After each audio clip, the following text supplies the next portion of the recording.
Good morning, Achieve Charter School. It's Thursday, February 25th. We've been talking about curiosity all week long. I've been reading some Curious George books. George has been hanging out with me. He's here again with me today. We've talked about curiosity. We've talked about academic curiosity, like being curious when you're studying. We've talked about curiosity and being curious about friends. Today we're going to kind of put all of this together, and we're going to talk about something that I think is extremely important in life. And that is asking good questions. So I'll tell you a little bit about that, and then I want to teach you one thing about asking questions, and then I've got a little challenge for you in your class today. So let's start with the Pledge of Allegiance. Please stand at attention. Salute. Pledge. I pledge allegiance to the flag of the United States of America and to the republic for which it stands, one nation, under God, indivisible, with liberty and justice for all. Nice job. You all can have a seat. So curiosity, all of these wonderings, right? I wonder about this. I wonder about that. I wonder why that pencil was made. But I also wonder why my friend likes to eat beets. I don't really like beets. Why does my friend like them? Am I cooking them wrong? Is there something I could learn here? You know, other questions like, why did the Egyptians settle around the Nile River? Why did they do that? Or why did people even think about sending a space shuttle to Mars?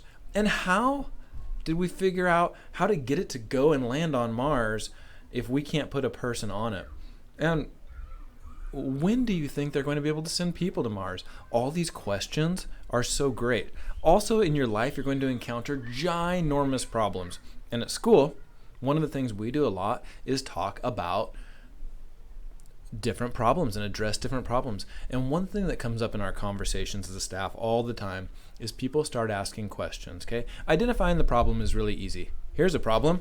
Curious George has been practicing to learn how to read, but he's not doing very well, right? We all know the problem. Curious George can't read so well.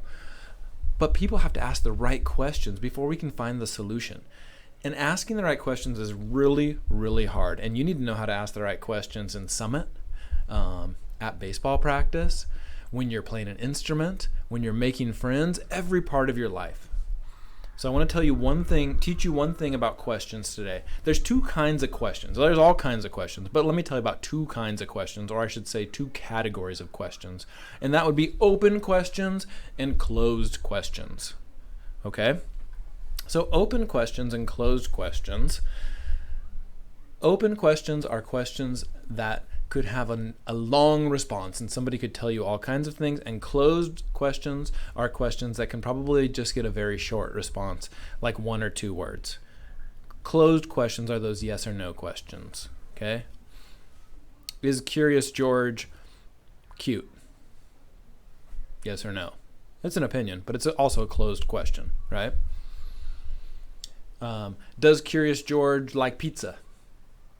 Yes or no are really the only options. Maybe he likes it a little. It's a closed question. You're not going to get a very long answer. What was George's favorite adventure?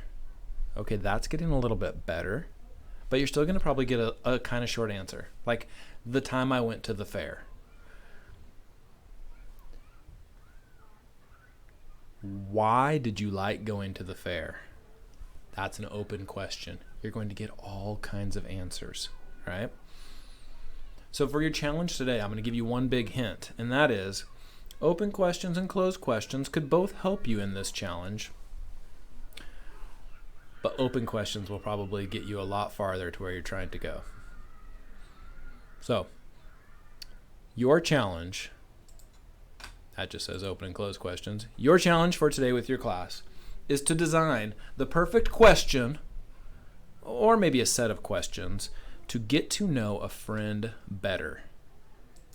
And you might need to bounce some ideas off people. You might hear an idea from somebody else and you might say, that's a really, really good question, but maybe we could tweak it like this, right? There's this old saying that there's no bad questions. That's true. There's no bad questions. There's no wrong questions.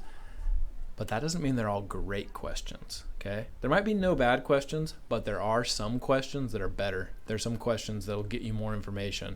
There are some great questions. So your goal, put everything you know about people into this. Make sure your questions wouldn't hurt their feelings. Make sure your questions would accept them and show them that you care.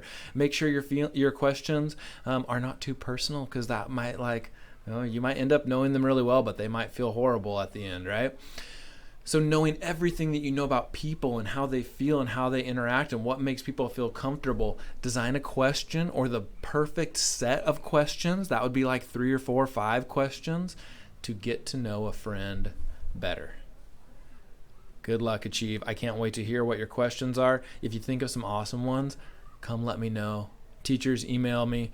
Students, email me your questions. I want to hear all about it. Have a great day, Achieve.